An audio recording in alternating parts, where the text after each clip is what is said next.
తొలి ఏకాదశి స్పెషల్ ప్రసాదం పేలాల పిండి కోసం ముందుగా స్టవ్ పైన ప్యాన్ పెట్టేసి కొంచెం నెయ్యి వేసి ఇందులో చిన్న కప్పుతో 1 కప్పు మొక్కజొన్న గింజలు తీసుకుని మొత్తం ఒకేసారి కాకుండా కొంచెం కొంచెం వేసుకుంటూ మీడియం ఫ్లేమ్లో కలుపుకుంటూ వేయించుకోవాలి.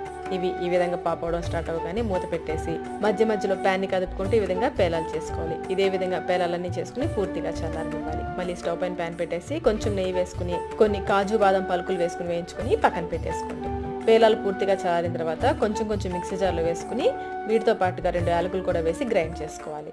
కొంచెం కొంచెం వేసుకుంటూ కొంచెం బరకగా ఉండేలాగా గ్రైండ్ చేసుకోవాలి. ఇప్పుడు ఇందులో అరకప్పు పుట్నాలు, తినేశనగపప్పు అంటారు కదా, అవి అరకప్పు ఎండు కొబ్బరి ముక్కలు వేసుకుని ఈ విధంగా గ్రైండ్ చేసుకోవాలి. ఇలా గ్రైండ్ చేసుకున్న ఈ పిండిని ఒక గిన్నెలోకి వేసేసుకుని 1 కప్పు తురిమిన బెల్లం వేసుకుని ఈ బెల్లం పిండిలో బాగా కలిసేలా కలుపుకోవాలి.